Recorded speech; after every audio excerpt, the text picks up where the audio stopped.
Square Garden at the Delta Club. Outside the Ranger dressing room, John Giannone, Dave Maloney, in case you've forgotten, and if you have, what the heck. We've got Amanda P. standing by as well as we welcome the Rangers back. Rangers and Nashville Predators tonight at the Garden. After a 4-game trip out west that, Davey, I thought it was uplifting of sorts to see how disappointed the Rangers were that they only went 2-1-1, that they didn't get that 3-1 and come home with 6 out of 8. Well, I think what we're seeing, we see a growth of this group where the losses aren't off the chart, where, you know what, you could make the case that the game was there for the taking.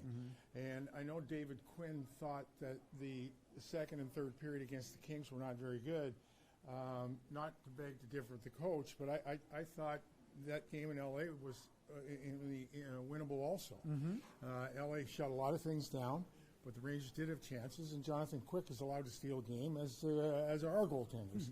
And then, of course, against Anaheim, a spectacular first period was followed by a harrowing second period.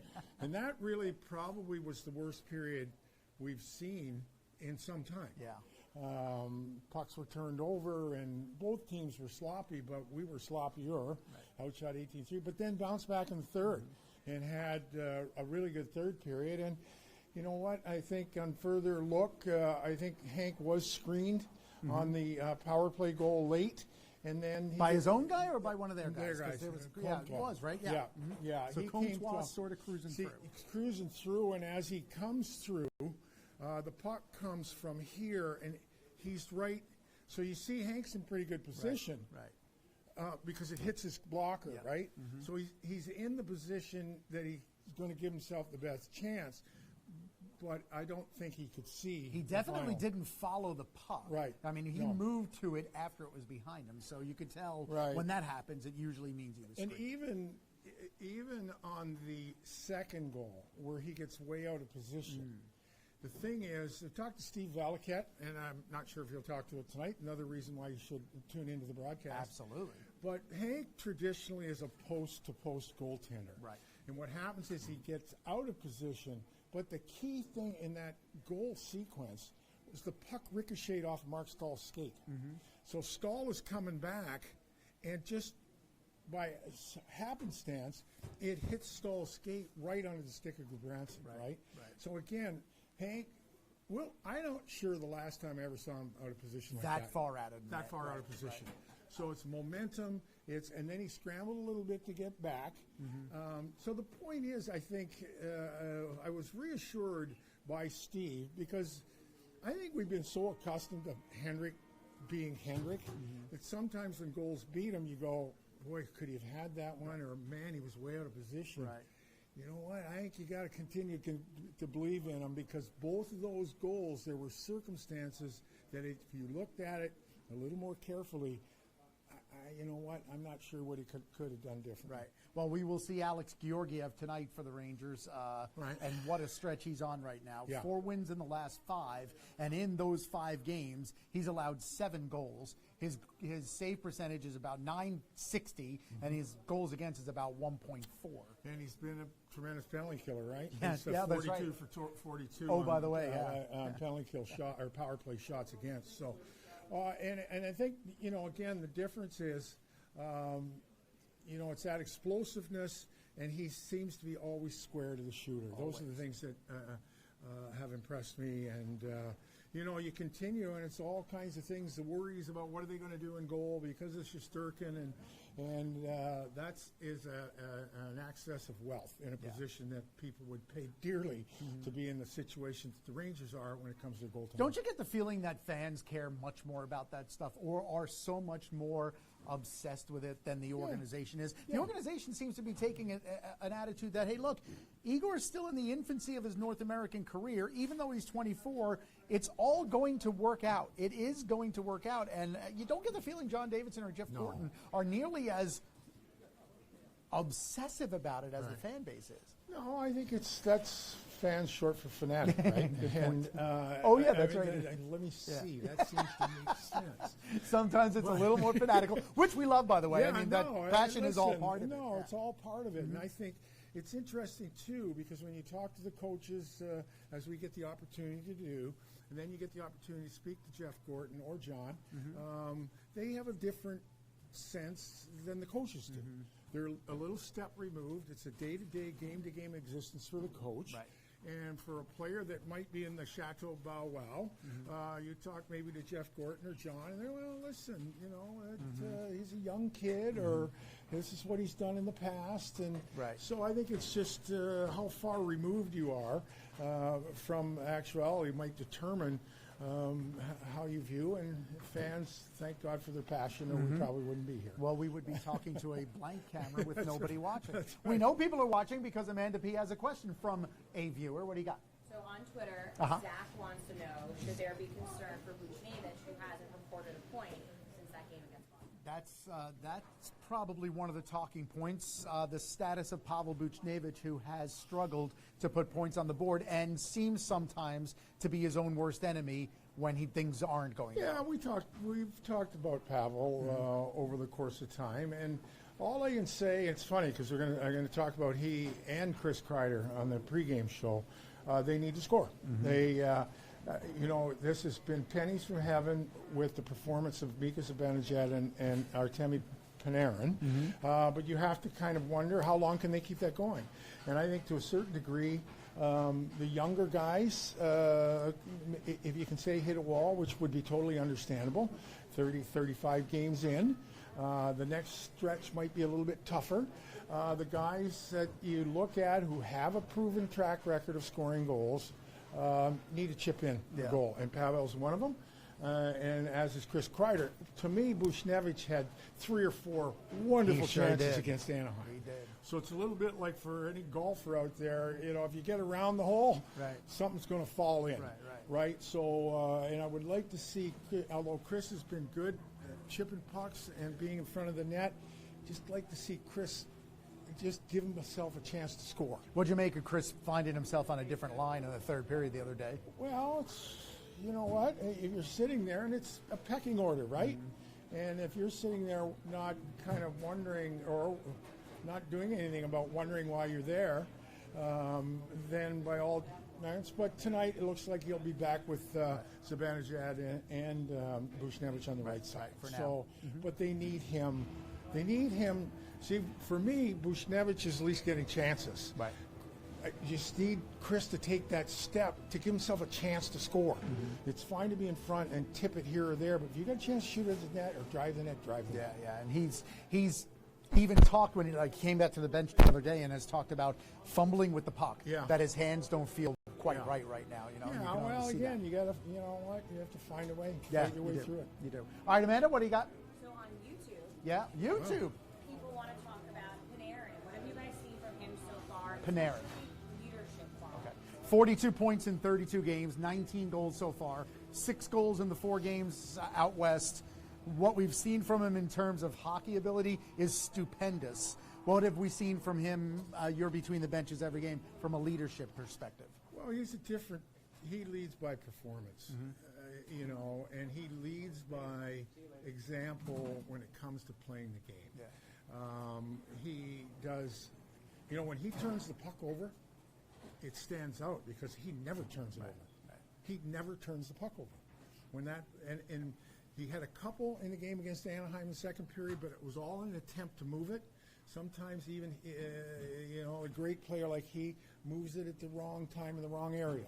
But boy, oh boy, I remember thinking, oh my God, he just turned it over. Yeah. He never turns it over. And then he busts his Panarin to get back too, doesn't he? Yeah. I think with Panarin, he's been, expectations, we've talked about him before, and whatever my expectations were, which were quite high, he fires so fast. Yeah, I just wonder, oh my goodness, can he stay on this pace? Yeah. And excuse me, the pace is.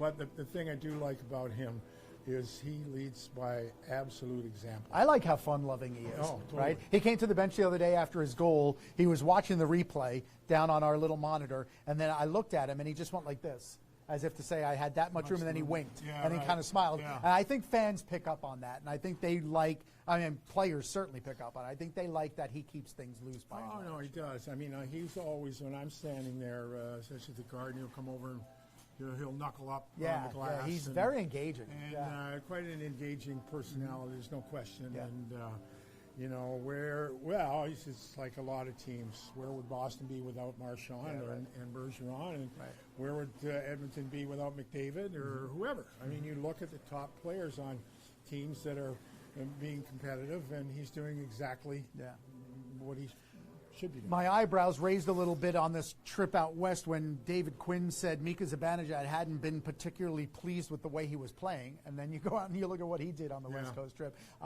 He seems to be very much back where he was before he got injured. Well, and it takes a while with him. Well, again, you go the first couple of games, right, and you're running on emotion. We talked about that. You hit Game 4, Game 5, and now the grind's on, and it's a grind to get back up to pace. Yep. You know, it's not like you're stepping into the high-speed lane on the Long Island Expressway. Is there one? Yeah. Does anybody ever go? After hours, at about 2 in the morning. 2 in the morning, yeah. But the thing is, but I also found it was David Quinn. It was Mika thinking that he wasn't playing well.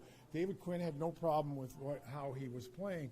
And the thing is, offensive players are ultimately going to judge themselves by their production. Right. And, his production's been pretty good. Yeah. And now you can't help but think that he feels better about his game. Amanda? From Facebook. Hey, wow, we're all over the map. I love it. Facebook. David wants to know. Hello, Sammy. Sam Rosen is right. There he goes. He just came on the show, and he just left. Bodyguards. There you go. Bodyguards. All 3 of them? Yes. So David wants to know, Yes. how long are you going to keep Capo on that first line if he's not? How long do you keep Capo Caco on the first line? Well, first line is really just a nomer more than anything because it sort of interchanges. But how long do you keep him on that line without him putting the puck in the net? Well, I think you can make the case that the games that were lost were winnable. And I don't think there's any reason to press the panic button as far as to move him around because it's not like anybody else is blowing the doors off offensively either. Yeah. And he's getting a chance. I'd like to see him, he's not sole alone. I'd like to see him just get it to the net. The first instinct when you watch him is to either fake or make a pass. It's not taking shot or it's not shot right away. Yeah. So we've talked about the European players on the bigger ice surface where you're going to get away with that. Yeah. But here, they react so quickly, so much more quickly.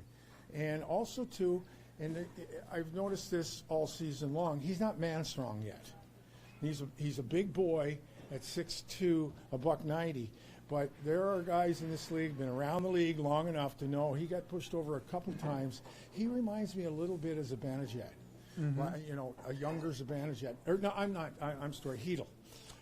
When he came up, Phillips 6'2", $190, but just wasn't. Now he's almost like Bambi, right? Totally. Yeah. He's not quite as Bambi-like as Philip was. Philip was a little more gangly. Right. But it does remind me, now you look at Philip Hedl, he's Brady Shea told me he's a totally different player because of his strength this year as opposed to the last 2 years. So although Kako is somebody that has come in with an unbelievably high bar to kind of maintain, I really don't think there's anything other than the fact that he is who he is. The game will evolve for him the stronger he gets. And it's not like anybody's blowing the doors off in the wings anyway offensively, that so is true. Leave him there. Right. You mentioned the phrase before, hitting a wall. And with all of the 21 and youngers on this team, the question ultimately will become, is that going to happen?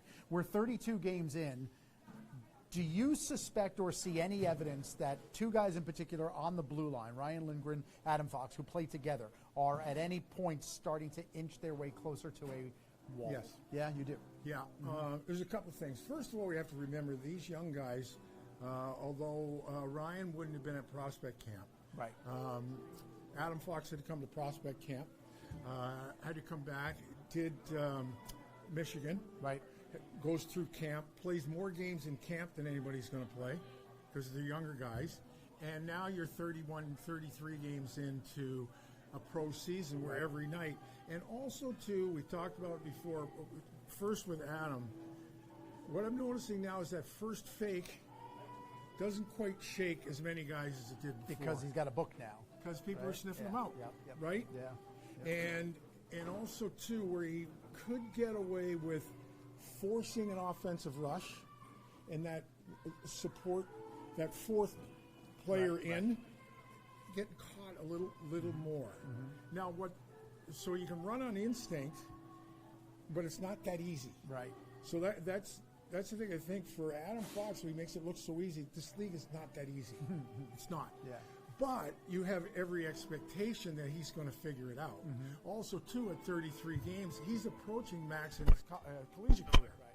So with Lindgren, And that collegiate career would go until March and April. Absolutely. Because they only play weekends. Yeah. So he's packed this into 2 months. 2 months. Yeah. So, and the thing with Ryan is just, again, it's not that easy. It's not. And that's not a criticism of anybody's game. That's reality. So what is the wall? Is it mental? Is it physical? Is it both? I think it's both. It's just a combination of everything. I think it's both. I think it, and again, you're on the roster, and then when teams see you, now you're really on the roster. Right. Now you become somebody that when they go through their meetings, you're a part of the conversation. Right. Where before, you're just a bit of a guess, stuff like that. So I just think that, and that's the predicament we're going to have with the younger guys, and they've been. See, for me, it was when we went around town early, into towns early, and people would ask about the young guys. Well, really, young guys were good. No, they were not fine. the issue, right? They're fine. Right. It was just a matter of closing the gap Yep. and finding a little more rhythm from your. Now I think the young guys. That's why I think it's so imperative that Bushnevich and Kreider and that group above secondary. the young guys, yeah, but that not group the in middle. oldest guys.